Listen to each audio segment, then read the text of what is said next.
Earth is the building material of choice for 1/3 of the planet. It's alive, it purifies toxins, it is of the place, it has incredibly low embodied energy. It's probably the best building material from a sustainability perspective. It passes the acid test if you do life cycle analysis on Earth materials. If you just look at all of the energy, water, and materials impacts of the entire life cycle, Earth wins, hands down.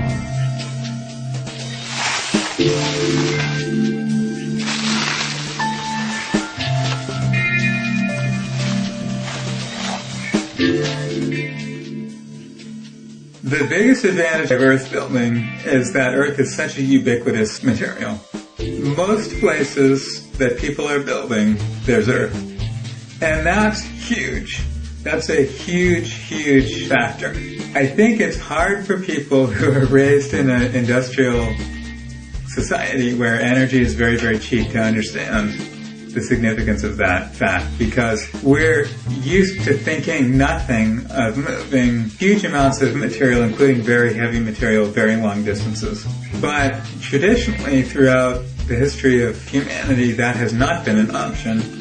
And it's very possible that that will come to be less of an option in the near to middle future, even in wealthy places like the United States. So just learning to build with the stuff that is there on the site is an incredibly valuable thing.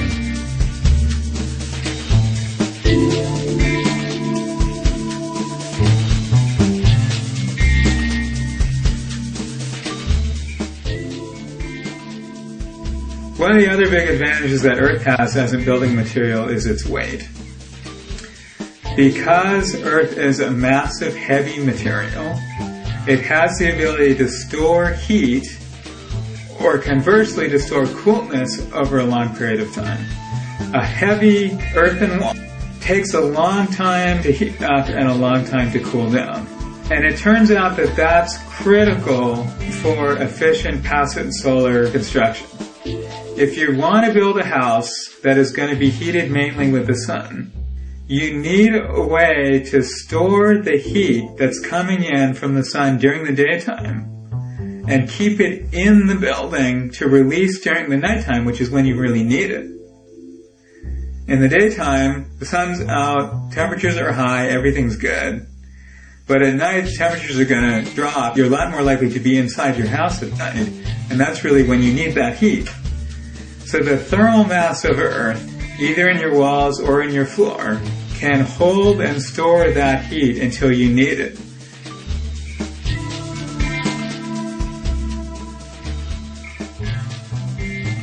There's a technical aspect to building with Earth that makes it very accessible to lots of people. Most of the earthen building techniques are so simple that people can learn how to do them in a matter of hours to days.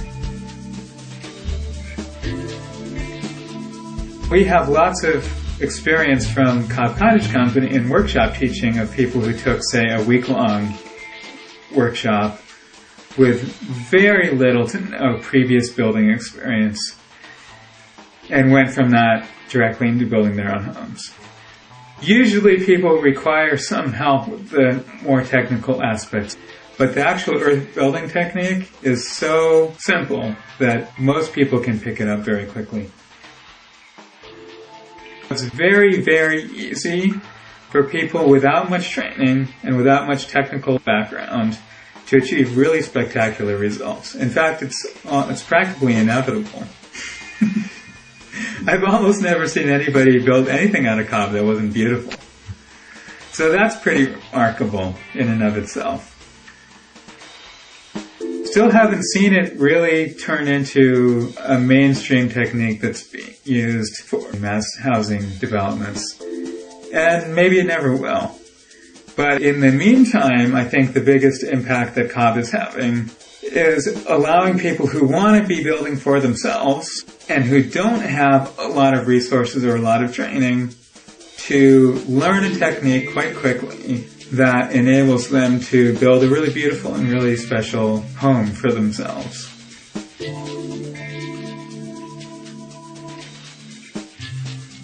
I really do see two worlds. Architects are simply unaware of Earth in all of its forms and variations. They're not specifying it. They're not encouraging their clients to build with it. And then there's this whole world of renegade builders or people that are really fundamentally activists or working from the heart and want to change the world and are deciding, I've got to learn enough about building so I can do an Earth building. I don't need to be a builder my whole life, but I need to do this building.